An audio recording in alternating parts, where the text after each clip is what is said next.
Hi, this is Dennis with Second Chance Tackle, and today I have the pleasure of working on a reel for a first responder. This one is from Patrolman Phil on the Jersey City, New Jersey Police Department. He brought me this reel because he said every now and then as we go through this it'll skip on the back and it won't hold the anti-reverse. Well, this is an older school anti-reverse. It's not the instant anti-reverse. So we're going to take this apart. We'll show you how it comes together, how it was made, and how to go about repairing that as well as servicing the reel in general.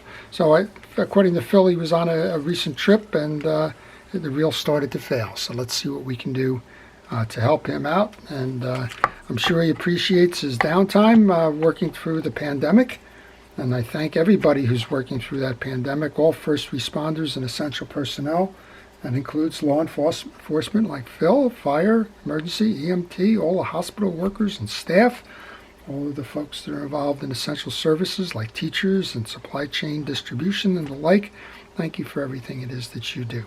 So we're going to start by removing the external pieces. I'm going to take the handle off first. To do that, you're going to remove the screw that holds it from the other side. Then this will pull out just like that. And then we can go about removing the spool. This spool's got some braid on it. The anti-reverse system is going to be located under the rotor, so we really have to take the entire reel apart. As we take the entire reel apart, might as well just make sure that the whole thing is serviced in addition to just fixing that one particular issue. There's a series of little shim washers here that are line levelers. I'll take them out next. They're kind of hard to grip. They kind of fit snugly to the axle shaft, but you can do it. I use a little razor knife just to kind of separate them, makes them easier to remove. And I think there's 2 or 3 of them. We just had a question come in on one of the videos about those line levelers. If you stack more of them on there, the line's going to spool to the bottom. If you stack less, it's going to spool to the top. And you need to find the right balance where it's spooling evenly throughout. Okay, we're going to remove the hold down screw here. That keeps the rotor screw from coming loose. Rotor nut. And if that nut comes loose, you'll get a rock in here, and you don't want to have that. Okay, I'm going to go down below now. There's a bump guard here. Be careful with these bump guards. Sometimes reel manufacturers like Shimano will put a top screw or a hidden screw that's holding another piece of that bump guard. You kind of need a micro screwdriver for this. And this is a good time to tell you, along the way, take pictures, because it's easy to take things off and not so easy to put them back together if you can't remember where they are. And also note the different screws. So I just took these 2 out of the bump guard. One is long and one is short. So you want to just kind of note where they came from. And that should help us remove this now. There's a lot of salt on this reel. And now we should be able to get to the case screws. So there's 3 case screws here. And notice that the case goes up underneath the rotor. That's why I started up top here. You have to take the rotor off to finish off the case.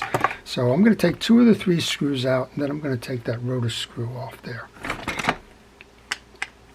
These are kind of machine screws. You can use a flat screwdriver, or you can use a round Phillips head screwdriver. I'm taking those off and I'm putting them into my parts tray. And then we're going to go up top there. I believe that's a 12mm nut. Kind of looks that way. And we'll do what we can here to get that off. Of course, you can never find the 12mm driver. I should know by now, as I set these things up for videos, which ones I'm going to need and kind of set them aside. But I work on so many reels that things just kind of get mixed up in the fray. So what we got here, we got a 13. Nope, it's the 12. There we go. All right, so let's see. You test first one way.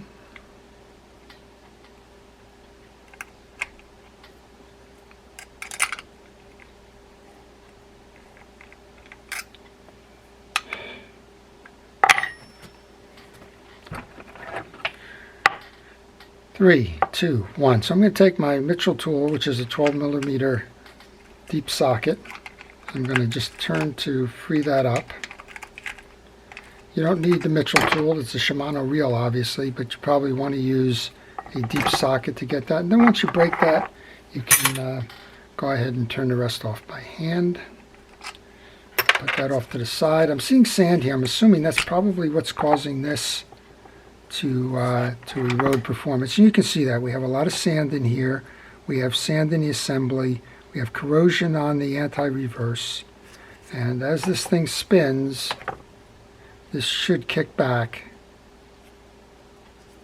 And we have limited movement here because of the all of the sand and junk. So we'll take that off and service that. But let's go underneath first, just to finish the take apart of this reel.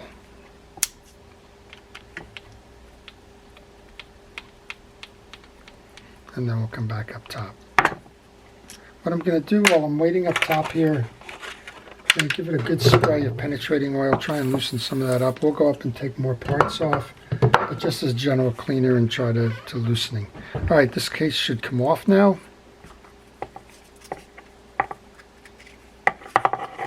And that's your case. And again, evidence of some sand in here. So let's just go ahead and clean that out.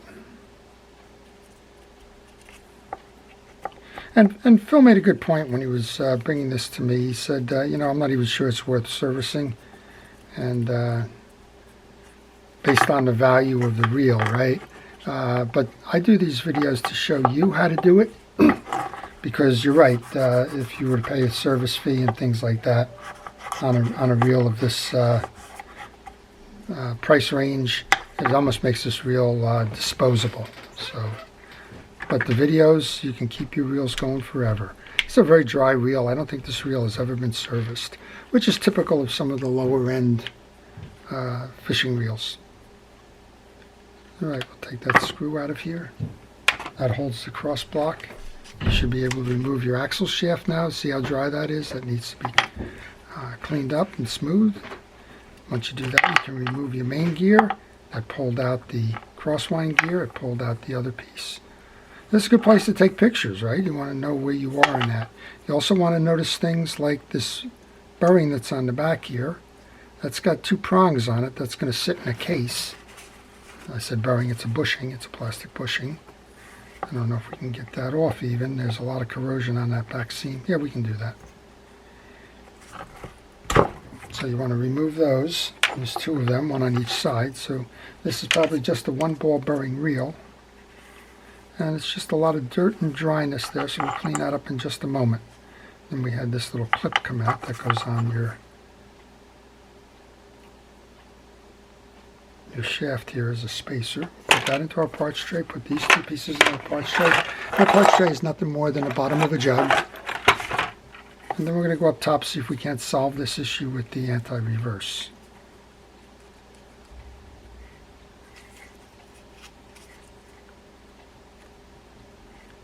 Yeah, so we have intermittently it's working. So we're going to take the top piece off here. It's an eccentric kind of a driven anti-reverse. It's kind of old school. That's one of the things when you're designing reels and they're inexpensive, that's why. There's a spring here. It's hooked over the top here, and I'm thinking it's hooked under here. We're going to see. But you want to make sure that you note that spring location when you go to reinstall.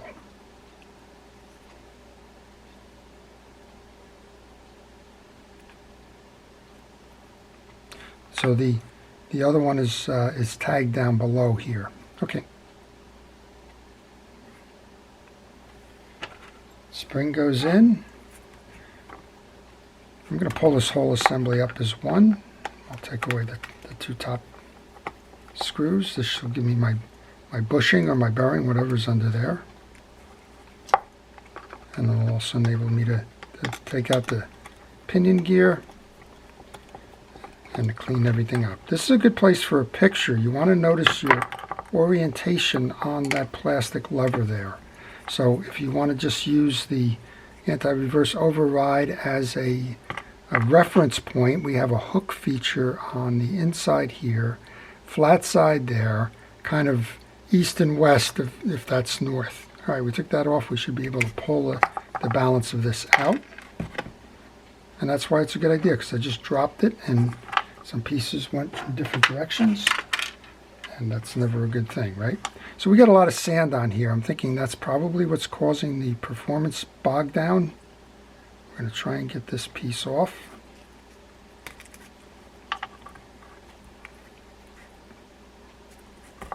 Not an easy task. There's clearly sand in that channel. I'm feeling it all over my... There we go. Get that. Then we have a bearing shield and a bearing. And then we have our pinion gear.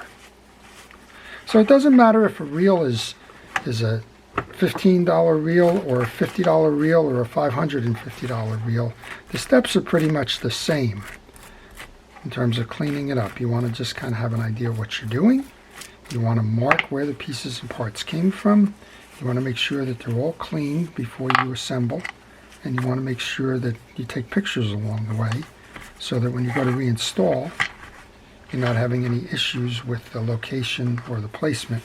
That's kind of what I was referencing when I was talking about that spring location on that anti-reverse dog. All right, so there's just some basic dirt and grease and grime. We'll get that on here. I'm using a penetrating oil as a degreaser, but I'm not using it as a lubricant. I'm going to use fishing reel oil for that. In this case, I'm going to use Reel X. Just going to oil that bearing and let that seep in. The bearing shield goes on top. These two pieces make up your anti-reverse. There's some buildup on there. That's probably one of the things that's causing this thing not to do well. There's some corrosion. The metals that they use on these certainly aren't stainless. And if you get a buildup, there are usually some tight tolerances on these that just cause them to bog down. This is your up and down piece. This is the one I was feeling the sand on. So you want to get all of that off of there. Make sure that's nice and clean. And then we can go about reassembling. So we're going to take that pinion gear that we got. We're going to get some nice grease on there. I'm going to use a fishing reel grease, Penn Precision reel grease. You can use whatever reel grease you like, but please use a fishing reel grease. All right, that goes on. We have our bearing and our shield go on next. And that's going to sit in a carrier. Not sure if I cleaned out the carrier. If I didn't, let's go ahead and do that.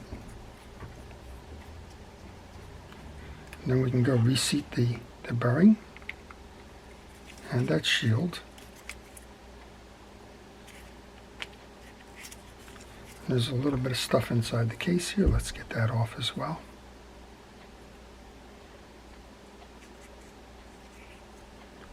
Okay, we've got that seated. Next up then we can put our two screws back in it. We're holding down that bearing.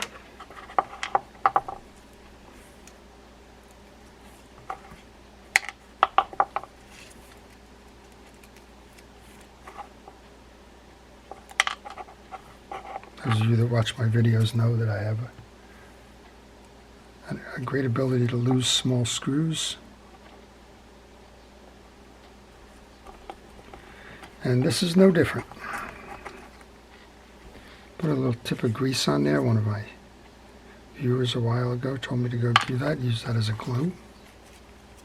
Seems to work most of the time. Alright, that's going to hold your bearing assembly in place.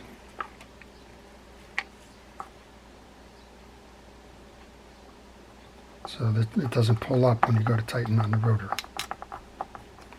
Next up then is this assembly. We said that this one faces east and west relative to the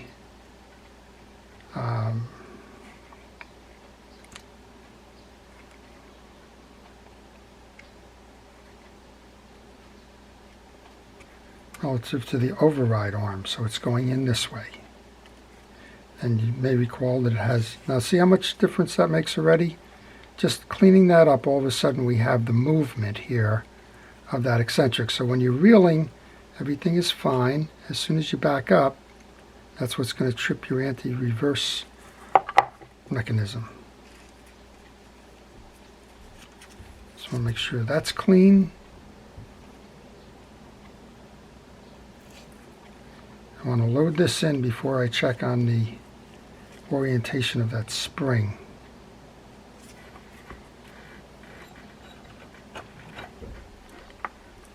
Next up then, we want to put the spring in, hold that spring. So I'm going to go ahead and put that in to that hole.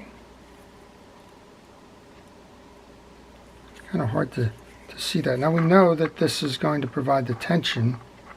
We just have to figure out how to get that on there and over the post. So I think it just kind of goes like that. We've got that hook here. We have the spring inside here.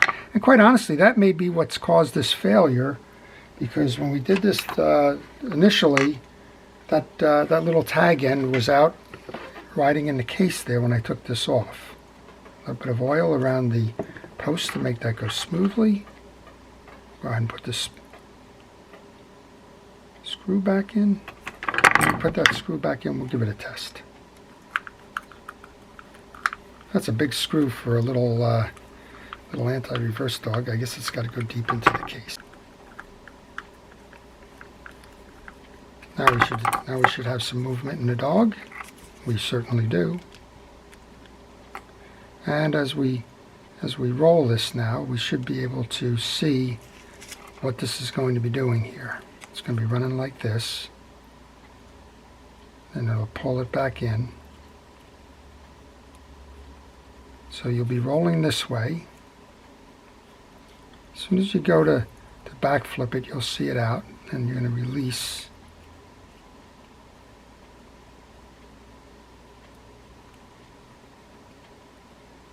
Okay, that seems to be doing what it should be doing now. Put a little bit more oil onto the assembly here.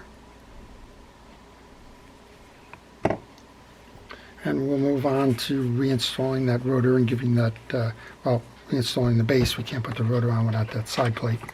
And then we'll do the base. I'm going to take a break. We'll be right back. Okay, let's continue then with the reinstallation of the reel then. So we had the crosswind block totally dry. You want to check all of the teeth on this gear. Make sure that they're clean. If they're not, go ahead and grab a brush and just kind of pull through that so that you can get any grease and junk out of the teeth. Make it operate nicely. In this case, this is clean. I'm going to go give it some fresh grease now. You want to get grease on all sides of this gear. You want to get it in the teeth. You want to get it on the back because it'll be riding on the plate here. You want to get it on the front because the crosswind block will run on that stud there. Oops, before we put that in, there's an oops. You want to grab the bushing for the back case because you won't be able to get the bushing over the rear end of that tag there. There's two studs in here. Look for the two holes in the case. There's one here and one here. So it's at 6 and 12 o'clock. You got to line them up. When you go to look at this bushing, there are two angle arrows here, kind of telling you where your studs are underneath. And then you should be able to press that in. Make sure it's seated properly. There you go. And you'll know that because it won't be riding high in the case. It'll be flush with the case. Kind of hard to see it there. All right, that greased up piece goes in there, the gear.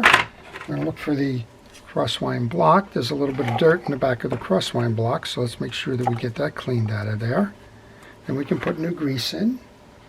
Get it on the face as well as in that groove where the stud from the crosswind gear will be riding. And then put that with the crosswind block stud all the way low. That's where you want to put that in. I'll grab our main gear. We're going to do the same thing here. We want to check all the teeth. You want to make sure that the teeth are uniform, that they're not chipped or cracked. You want to do the same thing with your brush. Go clean out all those channels. I use a paper towel. That way all the old grease comes out of the piece, it goes onto the towel and not back onto the gear. Alright, we're good there. Check the teeth on the gear that's driving your crosswind gear below. Get grease on both.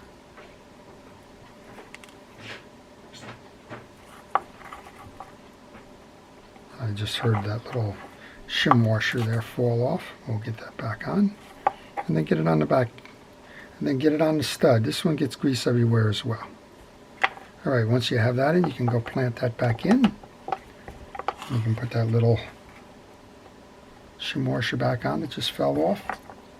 And then on this one, this is kind of opposite now, but you have those two studs just the same.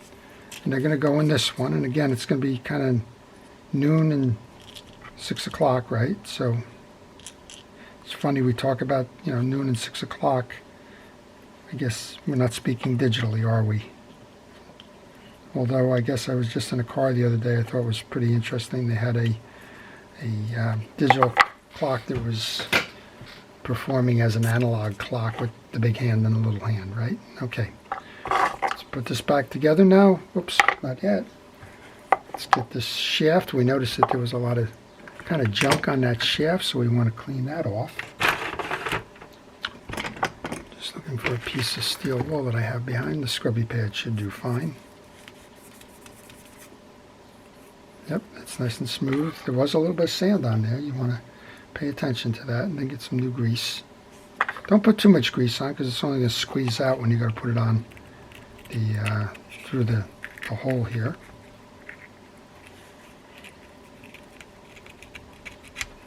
Now we're going to work that down. And go get your screw out of the hole that works for this.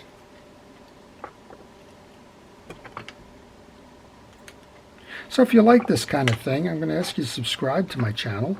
I'm here to promote the hobby or the business of reel repair. I like to show all kinds of reels and how to take them apart and how to service them and how to keep them fishing. That's the idea behind Second Chance. I've picked up a lot of reels over time from the scrap heap. From folks that either didn't want to know how or couldn't figure it out or simply gave up on the reel. And it's a fun little hobby. If you have it, it's a good channel to go look towards because I will be showing all kinds of reels to repair, whether it's a spinning reel like this one, or a saltwater reel, or a bait caster, old and new. I kind of work on everything. Alright, I'm just making sure that the case closes easily. There we go. Give it a quick little turn here, make sure everything seems to be working, which it does. I'm going to go ahead and take those 3 case screws now out of my basket. If you have any questions on fishing reels, this one or any one, just leave them in the comments section. I do try to respond to the questions. If it doesn't have to be on this reel. You might be working on a project and maybe you're stuck along the way. Maybe you didn't take a picture, or you didn't have the schematic, or you just got lost along the way. Happens to the best of us. And sometimes people come to YouTube because they started a project and can't fix it or finish it. Well, don't be ashamed. Just leave a note in this section, and if I can give you an answer, I will. Maybe try to help you get unstuck. And again, this is kind of do-it-yourself kind of promotion here. Finally, if you have a reel that needs to be repaired, well, I do that too. I'm fixing one here for a first responder. I can't imagine him having the time to do this himself, so I'm happy to do it for him. That's the wrong screw. That's the tie-down screw for the rotor nut. I did remember it was a short one, but I looked in my basket, and in my parts basket I kept the 2 little small screws in a separate location. So again, I would know that when I got up top, when I went to put that rotor nut back on, and found out that there was a bad fit there. Alright, come on up top here, put that piece in the shroud. And we'll put that rotor back on. We're going to give this a test, make sure that he has that anti-reverse. I have no doubt that he does. He did a pretty good job on terms of getting all these pieces and parts in the right place. Take the rotor nut.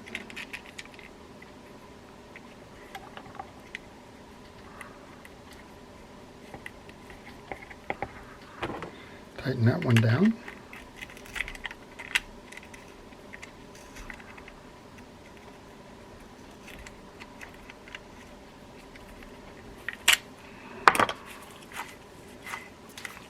Seems to be spinning fine. Click ratchets next. This is the one with the little clicker behind the spool, or underneath the spool. We'll show you that in a moment. It makes the noise when you're letting out line from a drag.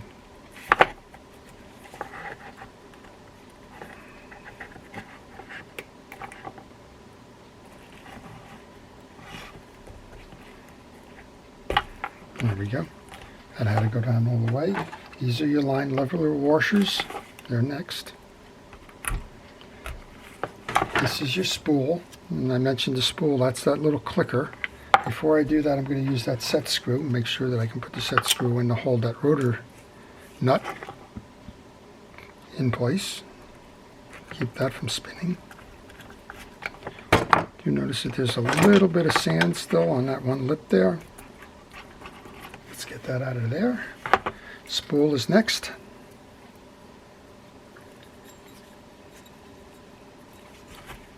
And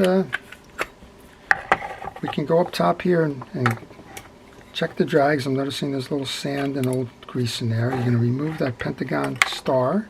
Probably could have done this off the piece. It's a little bit better. Shimano on these reels uses a felt washer.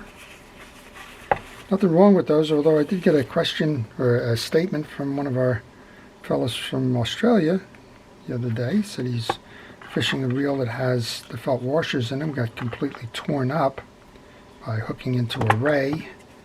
And is there a substitute for the felt washers? Well, there is. Most manufacturers design similar reels, some with felt washers and some with the more popular carbon tex or fabric washers.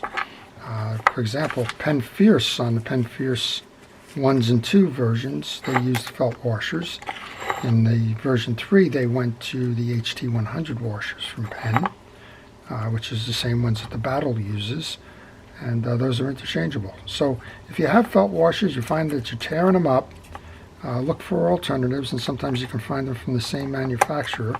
They might be on a different model, or it may be that the model that you have got upgraded, and they have those for that as well. All right, so we cleaned them, we re-oiled them. Now we'll put that back on. Now we'll put our button back on. We'll put our handle in, we'll give it a spin, we see how we do. I'm taking my time here to show you this. We had it on the opposite side. It's always good to notice which side the handle came in when you're servicing a customer's reel. Now we got our handle screw goes on.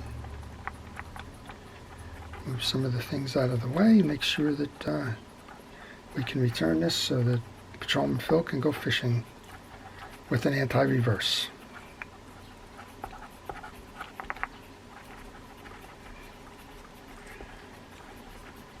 All right, that's a deep screw. All right, there we are. I'll put a little bit of oil onto your seams of your bail. This doesn't have a ball bearing in there, but it doesn't hurt to do it. Flip it once or twice just to make sure that it's nicely oiled, and then give it a spin. Oh, there you go. Look at that. Now it's almost got scared because I had it on override. Give it that final test. Make sure that we have the override function. There we go. We have that anti-reverse clicking away, doing what it should be doing. And overall, this one's ready to go fishing again. So I hope you've enjoyed that. If you did, please like it. And for all of you that are first responders, again, thank you. For the rest of us, let's do our part to stay safe during the pandemic. And for all of us, let's have a great day. Thank you for watching. This is Dennis with Second Chance Tackle.